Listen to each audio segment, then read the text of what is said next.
ahora que ya hemos tenido este tiempo de poder adorar a Dios a través de los cánticos, ahora nos toca introducirnos a la palabra de Dios. Y hay diversas cosas que el Señor puede hablarnos, enseñarnos. Y una de las cosas que siempre hacemos es pedir que sea Dios quien nos pueda hablar. Entonces, en este espacio de tiempo siempre nos buscamos, nos unimos en oración para pedir que Dios nos hable. Así que eso es lo que vamos a hacer en un inicio. Así que vamos a inclinar nuestros rostros, vamos a acercarnos a Dios y pedir su dirección. Señor bueno, gracias porque tú nos amas inmensamente. Nosotros somos humanos, frágiles, falibles, nos equivocamos, cometemos muchos errores, de hecho, Señor. Y te agradecemos porque tu bondad, a pesar de esos errores, nos levanta, nos restaura, nos permite crecer, nos permite poder retomar incluso errores.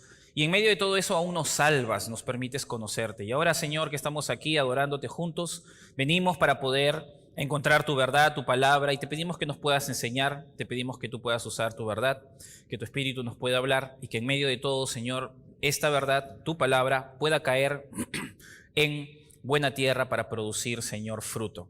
Y te pedimos que nos dirijas desde el principio hasta el final en el nombre de Jesús. Amén. Muy bien, no siempre tiendo a ponerle títulos a las enseñanzas que yo hago, pero de vez en cuando lo hago. Y hoy día le he puesto este título a la enseñanza de hoy. Es un título que básicamente es como una pregunta. Si supieras quién soy, si supieras quién soy. ¿Y por qué? De hecho, esta es una pregunta, esta es una imagen también detrás de lo que te voy a contar, porque te voy a contar una experiencia que me permitió a mí darme cuenta de algunas cosas muy personales, de hecho, y que fueron muy interesantes, ¿no? Fue una experiencia muy particular, no tiene nada de sobrenatural, aunque si lo ves desde un ojo muy particular te vas a dar cuenta que sí.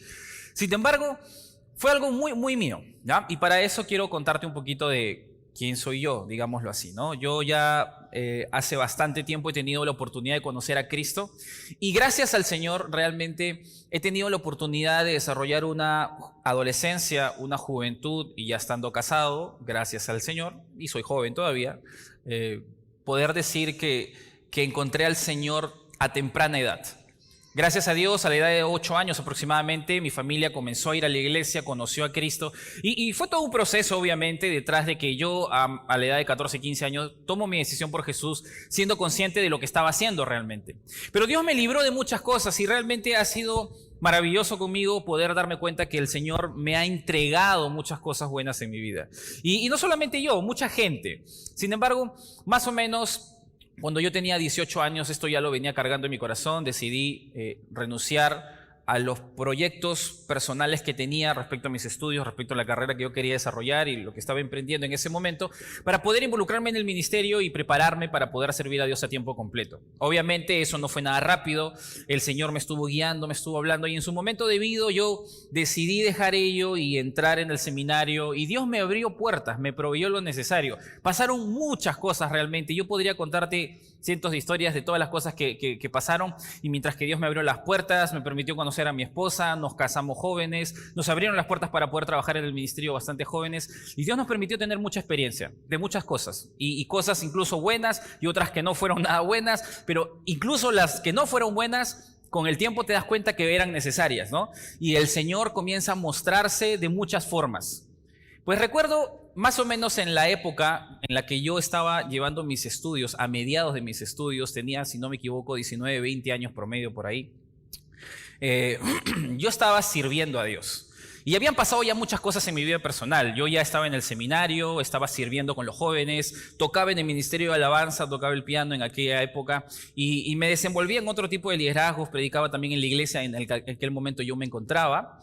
Pero sucedía algo muy particular en aquel entonces. La iglesia donde estaba sirviendo en aquel entonces estaba haciendo una construcción del tercer piso del lugar donde estaba el recinto básicamente. Y el edificio es bastante grande realmente. No es tan amplio como esta sala, sin embargo, tenía un techo término más promedio que una casa normal. O sea, nuestras casas tienen un promedio de 2,40 metros, un poquito más de alto, pero los techos de este edificio, del primero, del segundo y de los pisos subsiguientes, eran de 3 o 4 metros. Estamos hablando de un techo bastante grande y superficies amplias. Y por esa razón tenían unas vigas inmensas, más o menos del vuelo de este parlante que está acá, incluso más grandes todavía. Y estas vigas que eran grandotas, pues hacía que la construcción definitivamente no sea nada sencilla. Y habíamos estado trabajando en esto con los albañiles y con otras personas por semanas y hasta por meses todavía. Y habíamos estado trabajando arduo, parejo, sin parar literalmente. Aparte de hacer eso, de hacer otras cosas dentro del lugar. Y estábamos trabajando desde las 7:30 de la mañana hasta las 7:30 de la noche. Literalmente fue así agotador. Aparte de eso, teníamos ministerios con jóvenes, seguíamos trabajando en el área de la música y otras cosas que se tenían que hacer. Y nosotros contentos, deseosos de poder servir a Dios, y yo estaba con todo el punche, obviamente, de entregarle lo mejor a mi Dios. Y en medio de eso, pues recuerdo que ya estábamos terminando esta labor. Estábamos haciendo limpieza, sacando el desmonte, y en medio de ese desmonte había cemento, tierra, todo. Pero justo a mí me tocó limpiar con otros una parte donde había mucho cemento en el piso que habían tarrajeado, se había secado, y todo era una polvadera terrible. Y cuando terminamos a la hora de almorzar ese trabajo, yo estaba llenecito de cemento, de tierra, estaba sudado, cochino, lo más asqueroso que tú podrías verme en ese momento, ¿ya? Y estábamos tan acostumbrados todos los días a trabajar de esa forma, pues que ya era de lo más normal. Yo había llevado ese día, recuerdo, una polera con mi capucha porque quería cuidar mi cabello y que no me entre cemento en el cabello, pero igualito fue lo mismo, no hubo diferencia, el calor era fuerte, así que me lo tuve que sacar, igualito estaba tan cochino. Solo me echaba sal, un poquito de pimienta, me ponías en la sartén y yo estaba frito ya. O sea, literalmente estaba pero asqueroso, ¿ya? Y recuerdo pues que en aquel momento usualmente traíamos nuestra comida a la iglesia, pero ese día no fue así. Yo tuve que ir hasta mi casa a traer mis alimentos. Pero mi casa está más o menos a unas 10 cuadras del lugar en donde estaba en aquel entonces y donde estaba la iglesia.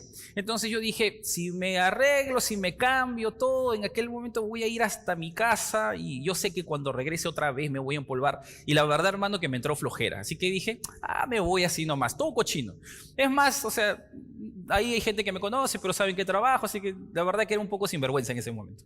Así que dije, me voy pues, y salí de la iglesia, comencé a caminar y me fui en dirección a mi casa, todo cochino, con mi harapo acá al costado, parecía un mendigo literalmente. Y estando caminando a 2 cuadras nada más, me percato que hay una señorita delante de mí, que está bien arreglada, ella bien moza, ella parecía que era una aeromoza porque estaba con su maletincito como caminan las aeromosas, ¿no? Y estaba avanzando delante de mí en dirección hacia mí. No había nadie más en la vereda, al frente tampoco había nadie, no es que estaba desolado tampoco, pero digamos que era una escena muy obvia que yo estaba caminando en esa dirección y la otra señorita igual. Y realmente preferí no darle importancia, estaba pensando en todo lo que iba a tener que hacer porque estaba recontra cargado con actividades, y de pronto pues levanto otra vez la mirada para ver si la persona ya está cerca y no golpearla, pues porque la vereda era pequeña. Y veo que la señorita ya no estaba ahí. Y yo dije, ¿qué pasó, no? Y cuando volteo un poco, como habían unos árboles, veo que ella se había bajado de la vereda y estaba caminando por la pista. Y ella estaba caminando así toda alzada, ¿no? Con sus botitas. Y yo sigo caminando, ¿no? Y fue una cosa así de rápido, ¿ya? Pero de pronto ella me mira y yo me di cuenta, pues, que me está observando, y ella ve que yo la miro y sigue caminando, ¿no? Y se va avanzando. En ese momento salió mi orgullo, pues, de verdad. ¿Y esta qué se ha creído? ¿Qué tiene? ¿Quién es? Ella no sabe quién soy yo.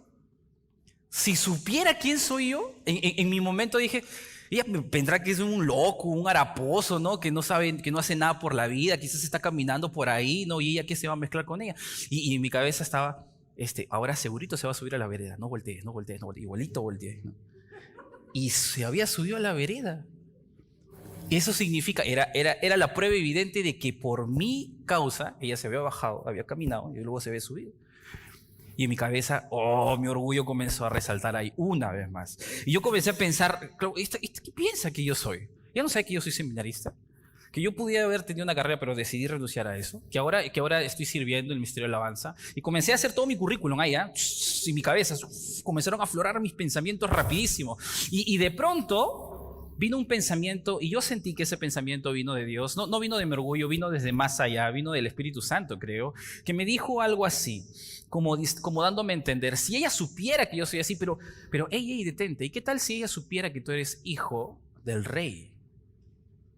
Y me puse, ¿verdad? Hasta me quedé parado, me acuerdo.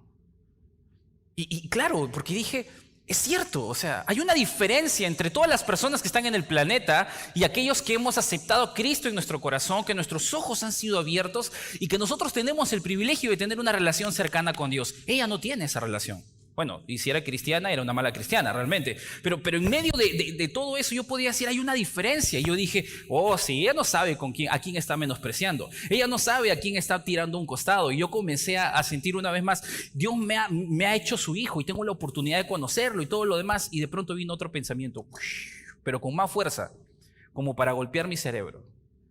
Y más o menos decía algo así. Pero no te vayas a olvidar que si tú estás donde estás, no es porque tú eres muy inteligente, no es porque tú tocas bien el piano, no es porque tú tienes una capacidad para poder enseñar la Biblia, no es porque por algún motivo tienes una oportunidad de trabajar en la iglesia. Recuerda, y de hecho si alguien te pregunta, recuérdales que si tú estás donde estás, es porque yo te he abierto esa puerta. Es la gracia de Dios que te ha abierto las oportunidades para que tú puedas llegar hasta ahí. Y tú no eres tan capaz, porque acuérdate, si yo no te alcanzaba, si yo no buscaba a tus padres, si en tu juventud yo no movía ciertas cosas, tú no estarías ahí. Posiblemente podrías estar en otro lado. Y mi cabeza comenzó a pensar de otra forma. Y me di cuenta que en ese momento yo la estaba juzgando a esa mujer. De pronto vino otro pensamiento en mi cabeza como para terminar de humillarme y me dijo, si tú estás ahí es por mi gracia, pero si ella está ahí es porque mi gracia todavía no la ha alcanzado. ¿Por qué la tienes que juzgar? ¿Por qué tienes que pensar más de lo que yo no te estoy diciendo? No permitas que esto se vaya más allá. Y me puse a meditar mucho en esto, porque me di cuenta que soy muy rápido como cualquiera, muy rápido para de pronto supercotizarnos. Pero cuando pensamos en otro, muy fácilmente caernos. Pero en medio de todo eso tú te puedes percatar de una gran verdad. Ninguno de nosotros estaría aquí si la gracia de Dios no nos hubiese alcanzado, no hubiese tenido un encuentro para atropellar nuestra voluntad, nuestros proyectos, lo que queríamos hacer, y cómo de alguna u otra forma nuestra vida se estaba acomodando sin Dios. Y éramos ignorantes del mayor de los problemas que nosotros tenemos, y es que tenemos pecado en nuestra vida.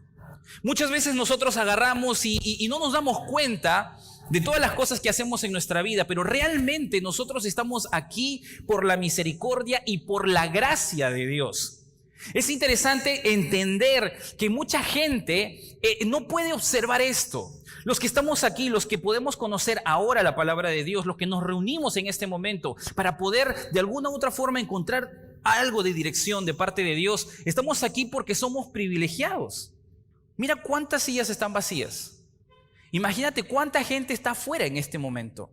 Pero Dios ha encaminado muchas cosas para que en medio de todas las situaciones de tu vida particular, con tus problemas específicos, con tu pasado, no interesa quién eres exactamente, pero te imaginas todo lo que Dios ha hecho para que cada uno de estos asientos esté ocupado.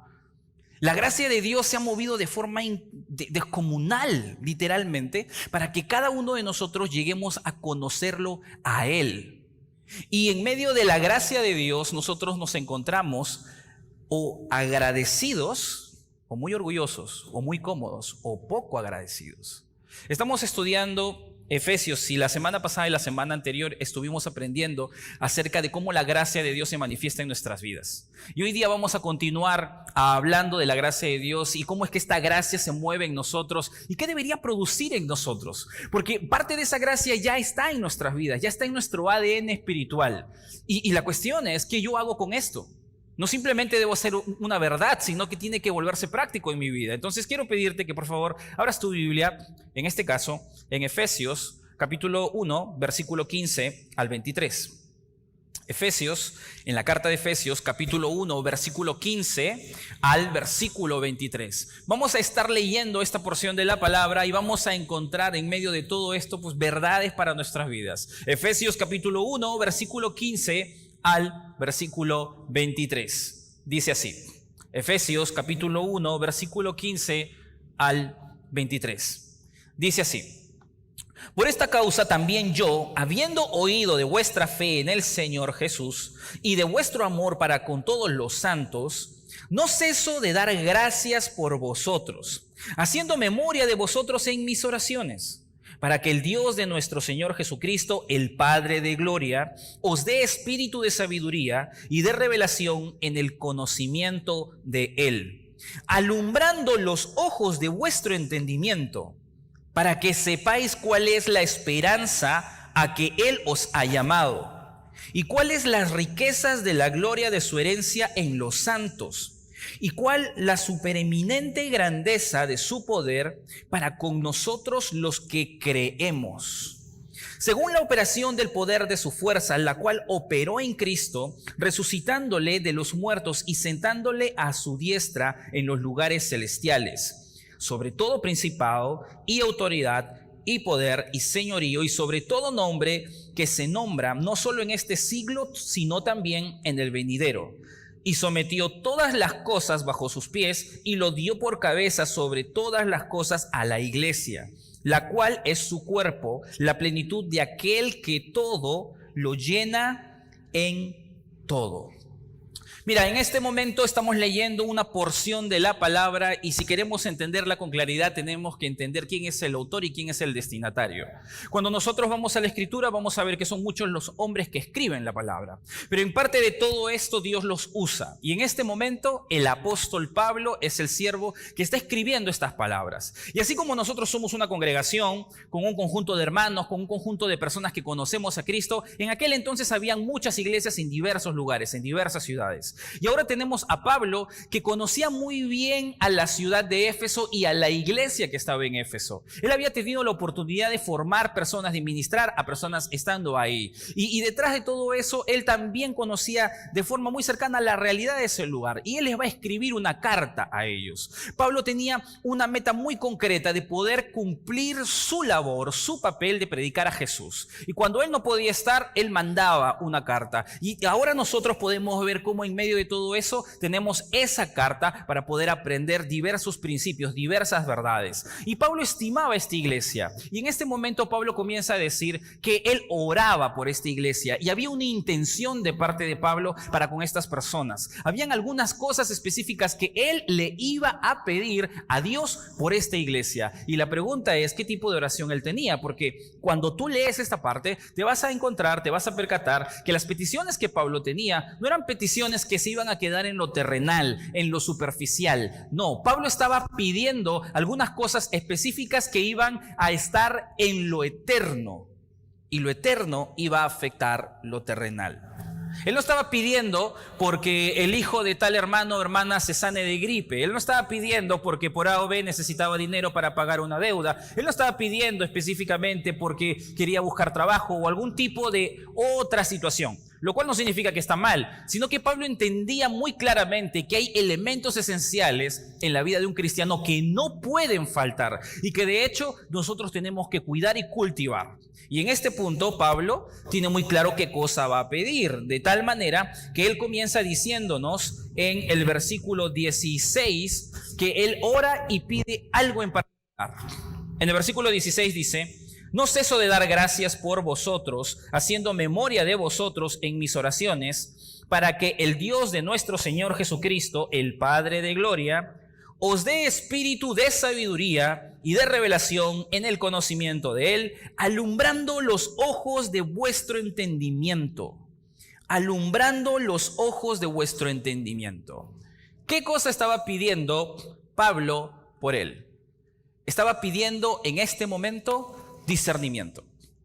Tú puedes ver muchas palabras bonitas que Pablo va a poner, que va a enmarcar, que va a decir, y él está diciendo que yo estoy esperando que Dios les dé espíritu de discernimiento, que ellos puedan entender qué es lo que viene más adelante. Y en otras palabras, en sencillo, aunque aquí podemos encontrar muchas más verdades, Pablo le está pidiendo a Dios que abra los ojos espirituales de estos hijos de Dios. Que tengan discernimiento para poder mirar más allá de las situaciones presentes que en este momento ellos podían estar pasando. Y es curioso que cuando hablamos de discernimiento estamos hablando de la capacidad que tenemos todos para poder evaluar las cosas. medir las cosas. Si tú buscas en internet, de hecho si tú buscas en Google, simplemente pones la palabra discernimiento y buscas significado, te va a salir ese significado que está ahí. De hecho yo le he hecho un copy-paste simplemente para tener una idea y que tú puedas tener una idea de qué significa tener discernimiento. Es distinguir por medio del intelecto una cosa de otra o varias cosas entre ellas. Es tener la capacidad de poder medir y evaluar por medio de mi intelecto, de lo que yo conozco, de lo que yo he evaluado, de lo que yo he aprendido, si algo que tengo delante es bueno o malo, es sabio o no es sabio, es correcto o no es correcto, es complejo o no es complejo, me conviene o no me conviene. Y el discernimiento es esencial para que nosotros podamos tomar buenas decisiones. Buenas decisiones. Así que cuando nosotros vamos a la Escritura y podemos ver este versículo, hay una cosa muy puntual que nosotros tenemos que acuñar. Y es que Dios está esperando que nosotros tengamos un ojo que puede ver las cosas como Él las ve. Y Pablo lo sabe. Pablo todavía no ha hecho pedido cosas específicas. Lo primero que él va a decir, Dios, dales discernimiento, que sus ojos se puedan abrir para que ellos puedan identificar lo que es bueno de lo malo. ¿Y sabes qué? Hay una realidad que tú y yo conocemos y que nosotros podemos identificar. Y es que nosotros y todas las personas, indistintamente de que tengan una relación con Cristo o de que no sean cristianas, tienen discernimiento. Como tú ves en la definición, dice ahí, es distinguir por medio del intelecto. Todas las personas tienen intelecto.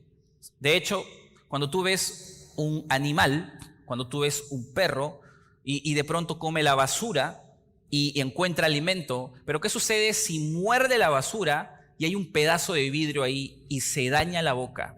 El perro se asusta, reacciona por experiencia y se va y no va a volver a comer esa parte. O posiblemente no vuelva a comer basura porque aprende, porque entiende y razona. Nosotros a veces somos más tercos que un perro, ¿ya? Porque a veces hacemos cosas a pesar de que sabemos que nos van a hacer daño. Sin embargo, entendemos y aprendemos, y todos los humanos podemos utilizar el intelecto para poder discernir las cosas. Pero hay una diferencia entre la persona que conoce a Cristo y la persona que no conoce a Cristo.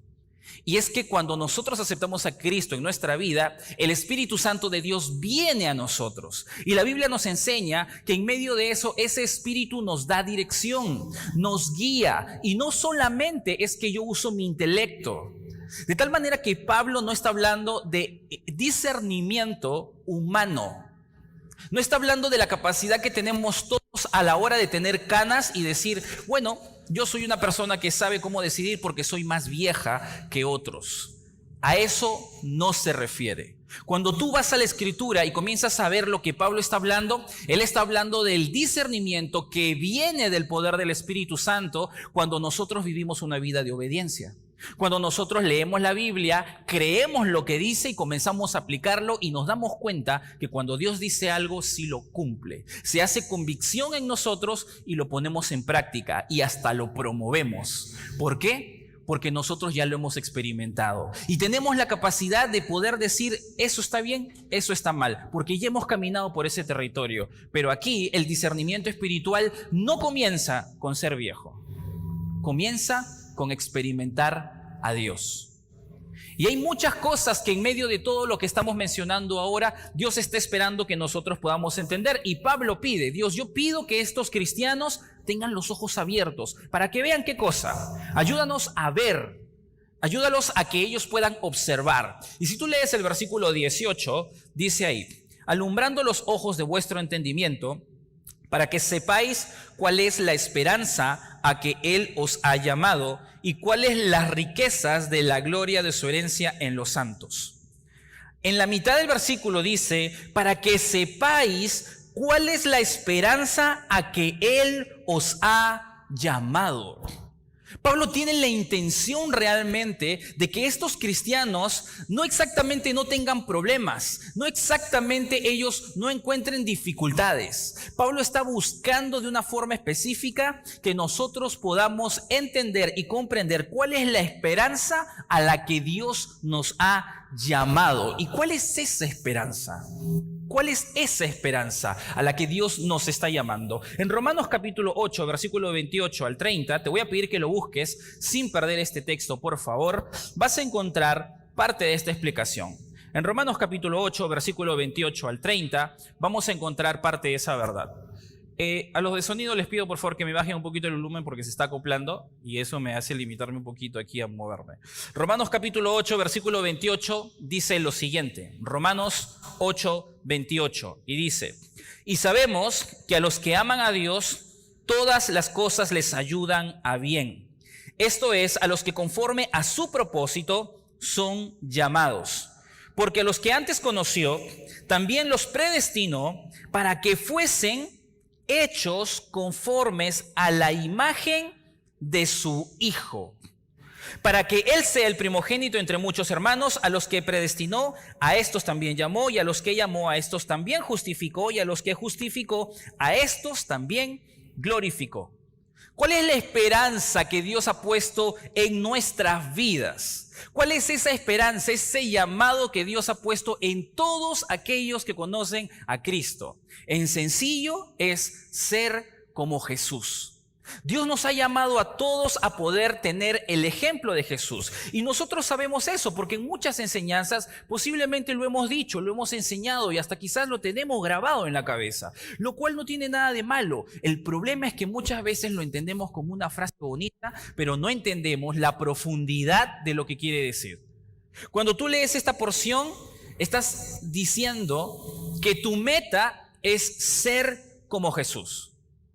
Hay otro verso que está en 1 Juan, pero no te pido que lo busques, yo solo lo voy a leer. Dice lo siguiente: amados, ahora somos hijos de Dios. Y aún no se ha manifestado lo que hemos de ser. Aún no se ha manifestado, todavía no se ha mostrado. Pero sabemos que cuando Él se manifieste, Jesús, seremos semejante a Él porque le veremos tal como Él es. ¿Qué está hablando? Está diciendo que en este momento nosotros somos muy falibles, nos equivocamos, tenemos problemas fuertes, no solamente de personalidad, sino también heridas del pasado. Hay cosas que Dios está trabajando todavía, tenemos debilidades y cosas que a veces no nos permiten avanzar, pero tenemos la promesa de que algún día eso ya no va a estar ahí y vamos a ser como Jesús, porque para eso hemos sido rescatados y salvados, y básicamente esa es la esperanza que nosotros tenemos. Y uno dice: bueno, eso suena bonito, amén, qué chévere. Y ya, bueno, ya lo sé, ¿no? Y a veces nosotros no pensamos muy bien, ni consideramos muy bien que lo que Pablo está diciendo y lo que él entiende muy bien de que nosotros seamos igual a Jesús, no es algo pequeño, es algo bastante grande. Hay una diferencia muy grande entre tú, yo y Jesús. Hay una diferencia abismal, no solamente porque Dios sí puede crear cosas de la nada. No solamente porque Dios puede estar en todo lugar y nosotros no. No solamente porque nosotros no podemos saberlo todo, pero Él sí. Él puede mostrar amor. Y tú también. Pero el amor que Él muestra va mucho más allá de lo que a veces nosotros estamos dispuestos a dar. Dios también perdona. Y nosotros también a veces. Pero el perdón que nosotros muchas veces damos es un perdón que a veces está condicionado a que las cosas cambien y que restituyas la situación, porque si no, yo no te perdono. La misericordia que nosotros podemos tener a veces es si esa persona no me ha ofendido a mí. Yo le puedo tener misericordia y compasión. Pero si muchas veces esa persona no me ha ofendido, pues yo no tengo ningún problema. ¿Sabes? Hay una gran realidad de diferencia entre Jesús y nosotros. ¿Te has percatado qué tan grande es el amor de Dios? O sea, yo sé que ese video es bastante fuerte. De hecho, no lo quiero ni ver porque cada vez que lo veo me pongo sensible. Y creo que varias personas también, porque lo conocen, lo han visto, ¿no? Porque existe una gran realidad. O sea, nosotros a veces no nos damos cuenta que Dios está más cerca de lo que nosotros podemos imaginar. Él siempre está ahí. Y nosotros a veces pensamos que son en los momentos difíciles realmente. Hay cosas más pequeñas. Las escenas que tú puedes ver ahí te pueden poner a pensar que nosotros no somos tan agradecidos como deberíamos. Y detrás de todo eso, tú te puedes dar cuenta que la altura, el tamaño, la bondad, la gracia que Dios muestra es inimaginable con lo que nosotros estaríamos dispuestos a dar. Y sabes, Dios no está diciendo simplemente, ¿sabes qué? Quiero que te portes bien y que no hagas cosas malas. Y si te pongo un ejemplo, te lo pongo a Jesús. No es tan simple. O sea, Dios está intentando decirnos a nosotros, Ese es tu estándar, así te voy a hacer. Y de alguna u otra forma, si tú has sentido dolor por tus propios errores y aún por tus propias carencias y debilidades, en algún momento eso ya no va a estar. En algún momento eso va a salir.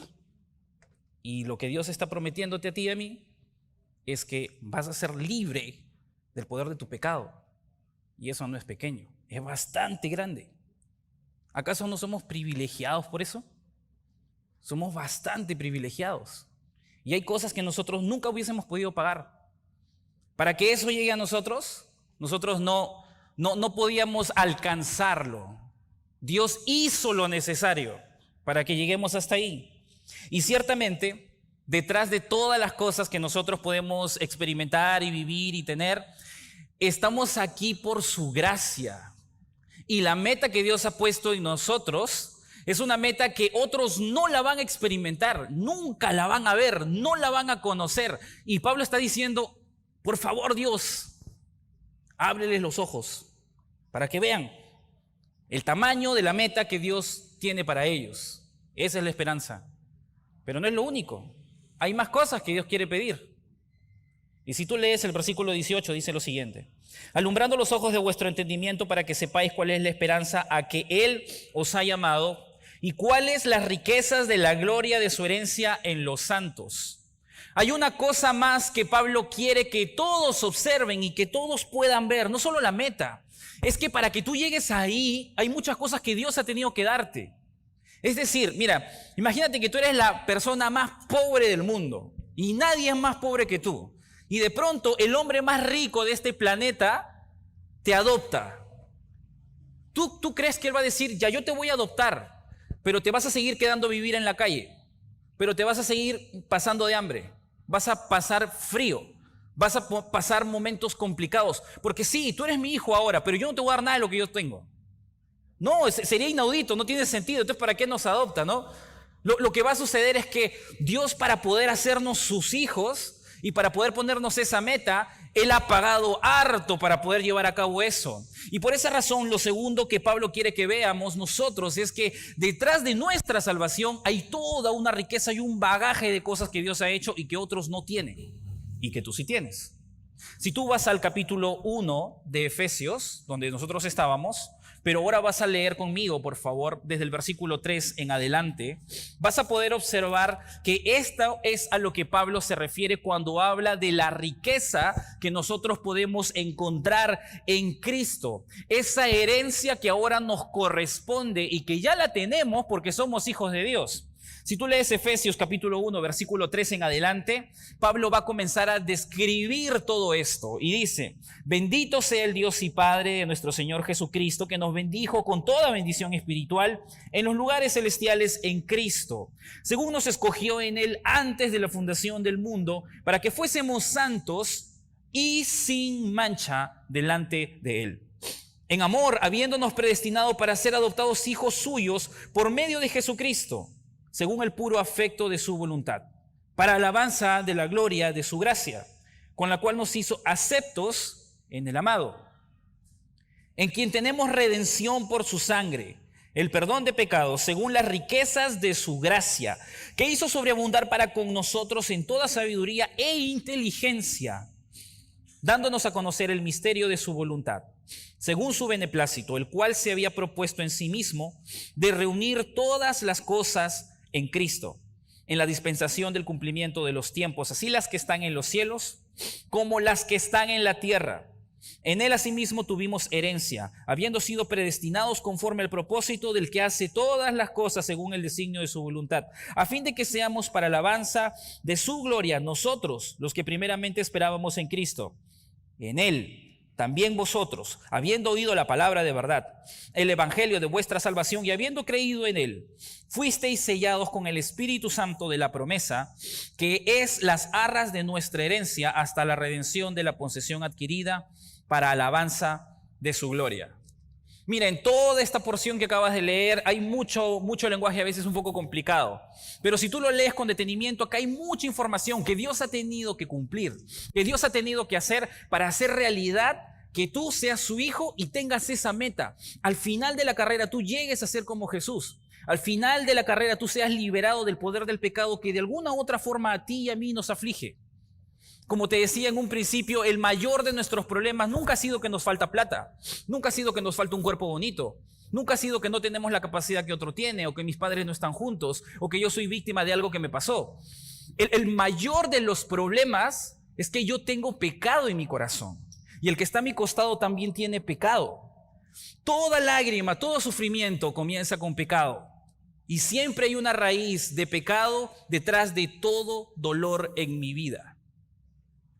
Cuando Cristo vino por nosotros para liberarnos de ese poder, no había mayor expresión de amor de parte de Dios que liberarnos justamente de ese pecado. Y con ello viene toda una herencia.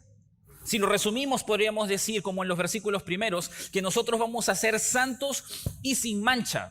Ahorita somos separados, pero sin mancha, aunque delante de Dios lo somos y teológicamente hay todo un tema aquí que podríamos entrar a detallar, la realidad es que todavía nos equivocamos, que todavía pecamos y todavía cosechamos esas consecuencias. Pero va a llegar el momento en que eso ya no va a estar, porque hemos sido escogidos, y no porque te lo mereces, y no porque eres el más grande, sino porque Dios decidió depositar esa gracia en ti. Eres santo y sin mancha, adoptado hijo suyo. Tú no estabas dispuesto, no estabas dentro de los mejores candidatos para que Dios te tome y ahora te haga de su familia. No simplemente vas a ser su siervo, no simplemente vas a ser alguien que es parte de su familia, no, eres su hijo, a quien que está cerca, que tú puedes decirle padre, pero que está en los cielos, pero es padre. Y tú tienes la oportunidad de poder tener esa adopción en donde hay un contrato de por medio que Él se ha comprometido contigo a desarrollar tu vida. Como todo padre que inscribe a su hijo y lo reconoce, tiene obligaciones. Dios se ha impuesto obligaciones contigo de formar la imagen de Jesús. Así de sencillo. Y no depende de ti, depende de Él.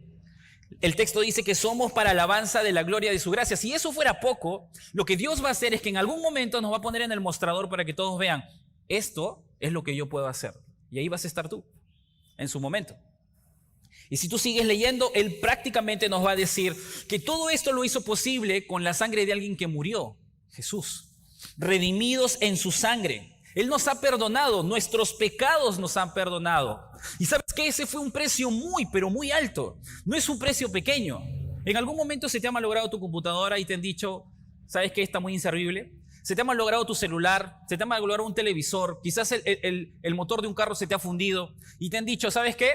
Mejor cómprate otro. Esa es la situación en la que Cristo te encontró a ti. No valía la pena arreglarlo, no era tan barato, nada, tenías que comprar otro. A Dios más fácil le hubiese salido: reseteemos a todos y comenzamos desde cero. Pero Dios decidió ir por el camino largo. Así como cuando hay alguien que de pronto le dicen: ¿sabes? Deberías vender ese carro, digamos. Deberías vender eso. Pero es mío. Tiene un afecto espiritual, un afecto personal. Y yo, qué tonto. Yo que mejor lo vendo, me compro otro. Eso sería lo práctico, lo objetivo. Pero Dios decidió ir por el otro lado. Yo lo amo. Así que voy a pagar por Él. Eso hizo por ti. Eso hizo por nosotros. Y detrás de eso, si eso fuera poco, porque no es poco, y es bastante lo que está ahí, al final de todo, Él va a decir: y para que nadie lo dude, y para que nadie se preocupe, en vez de que yo agarre y mande a un emisario, a alguien que se encargue de hacer las transacciones, y que se asegure de que al final se cumpla todo, Él, en vez de mandar a alguien, no, yo voy a ir personalmente y me voy a meter en Él. Y Dios nos da de su Espíritu Santo en nosotros. No manda un ángel que nos posea, no manda un ángel de la guardia, eso no dice la Biblia, que nos va a llevar y nos va a conducir. No manda un santo, no, Dios se mete a nosotros. Cuando yo acepto a Cristo en mi vida, el Espíritu Santo viene a nosotros y Él es las arras de nuestra herencia, el sello. En otras palabras, Él es aquello que asegura, ha puesto como firma a su Espíritu en nosotros, para que puedas ver que hay una diferencia marcada entre la persona que conoce a Cristo y el que no. Es muy notoria. Solo que a veces no lo vemos, pero toda esa riqueza, nosotros somos partes. Todos los hijos de Dios contamos con todo ese favor de parte de Dios en nuestras vidas. Todas estas cualidades descritas Dios las hizo posible. Y son riquezas. ¿Sabes por qué? Porque son difíciles de encontrar. ¿Sabes por qué el oro es un elemento que puede valer mucho? Es un metal nada más.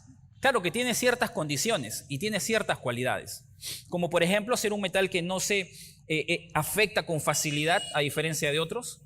No es tan fácil de conseguirlo, pero no es imposible tampoco hacerlo. Pero su extracción es difícil. Y su capacidad de ser moldeable nos permite poder hacer transacciones. Y hay otros elementos más. ¿Sabes por qué tú eres rico en Cristo? Porque de todas las personas en este planeta, ahorita y las que vendrán, tú eres un puñado de los que Dios ha decidido escoger. Y si prestas un poquito más atención, mira a la persona que está a tu costado. De verdad, mírala que está a tu costado. No sé si es cristiana o no es, no te asustes, mírala nomás rápido. Pero tú te has percatado que para que esa persona y tú llegues a estar ahí sentado en este momento, ¿cuántas cosas han sucedido? ¿Te has puesto a pensar desde dónde te ha traído Dios, desde dónde te ha sacado? Y no solo a ti. Imagínate que detrás de nosotros hay una línea que pueda recoger todos nuestros pasos. ¿Te imaginas cómo de entreverados estamos nosotros? ¿De dónde hemos llegado para encontrarnos en este lugar, en este momento? Y que Dios ha hecho todo un esfuerzo para que tú y otra gente ahorita está en otro lado. Y no significa que este lugar nos salva, pero estamos hablando de que estamos reuniéndonos y estamos reconociendo, nosotros podemos ver lo que otros no ven y tú eres portador de una riqueza que otros no. Y no estamos hablando de plata, no estamos hablando de otros tipos de bienes. Estamos hablando de una realidad que va a trascender lo material. Cuando nosotros comenzamos a darnos cuenta de que somos privilegiados, nosotros podemos ver que Dios no solamente nos ama, sino que nos ha escogido con un amor que va más allá de lo que nosotros podemos imaginar.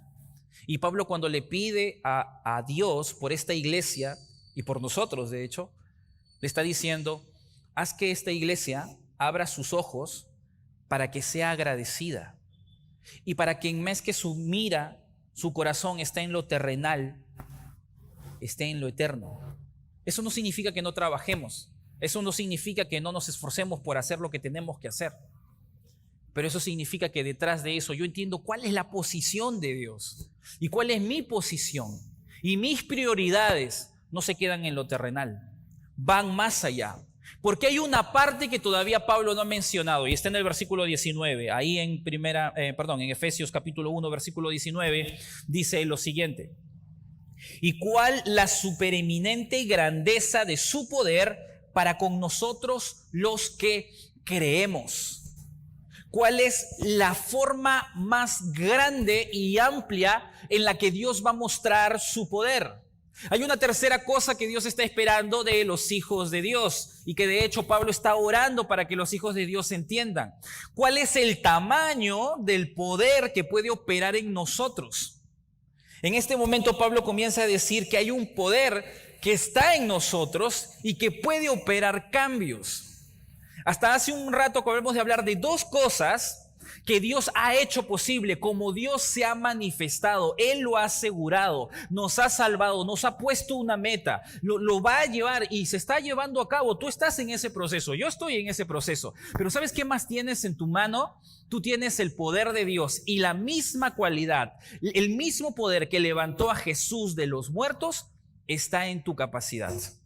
¿Te imaginas qué podrías hacer tú con $1 millón? ¿Te has puesto a pensar?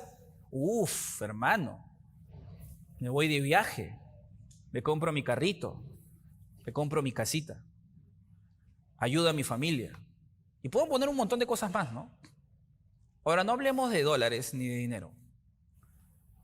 Tú sabes el poder que se necesita para que el cuerpo de Jesús, después de cómo lo destrozaron, lo golpearon y lo humillaron y todo lo que le hicieron, sea levantado de entre los muertos para que vuelva a tener vida. Y no solamente tenga vida, sino que detrás de su levantamiento, como tú ves ahí en el texto, se le dé autoridad por encima de todos. Se le dé autoridad por encima de todos, totalmente todos. Y ahora no haya un nombre más alto que ese nombre y a él sea dirigida toda la gloria. Este poder no solamente es un poder que revive muertos, es un poder que posiciona, es un poder que exalta, Y ese poder está a tu disponibilidad, con la misma medida. No hay ninguna diferencia. Pablo está intentando decirte, ¿sabes qué? Hay cosas que Dios ha hecho, pero hay cosas que todavía puede hacer y está en tu mano, con tu obediencia, con tu humildad y con tu sumisión a su poder, desplegar ese poder. ¿Qué cosas podría hacer Dios en ti con ese poder? ¿Te has puesto a pensar? Hay cosas que son difíciles, hay cosas que son complicadas.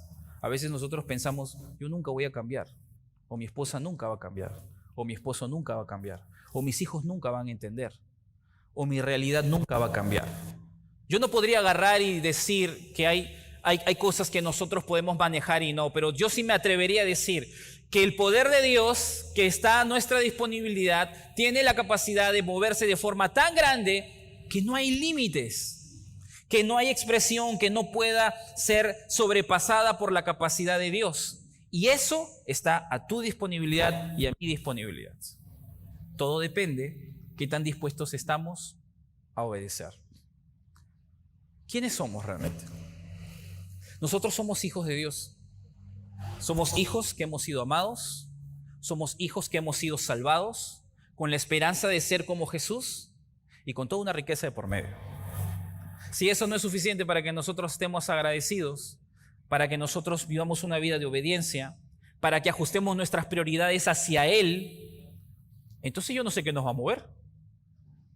Pero si nosotros tenemos a Dios como un cliché en nuestras vidas, tienes que saber que la puerta está abierta. Si quizás antes te han hablado de Jesús y tú has escuchado de Él, cuando nosotros te hablamos de Jesús, no te estamos hablando porque estamos locos. No te estamos hablando porque queremos llenar una banca. Y quizás algunos puedan decir, si tú quieres mi dinero por el tema de los diezmos, no es por eso. Es porque tú tienes un problema más grande, y nosotros también, que no tiene que ver con plata. Tiene que ver con tu propio pecado y con el pecado de los que te rodean. La Biblia nos dice que Jesús ha venido a liberarnos del poder de ese pecado. Y los que ya somos libres, que podemos vivir en su poder. Pero todo va a depender de la humildad y de la sumisión con la que nosotros podemos entregarnos a Él. Si a ti te han hablado de Jesús antes, yo quiero animarte a una cosa, a que le permitas a Dios moverse en tu vida y ábrele el camino para que Él comience a transformarte. Decide tú mismo acercarte a Dios y permitirle que Él sea tu Padre. Y yo te puedo asegurar que tu vida va a comenzar a cambiar. No significa que no vas a tener problemas. No significa que las cosas en tu vida ahora van a ser todo color de rosa. No. Tus ojos van a ser abiertos. Tú podrás ver lo que otros no están viendo.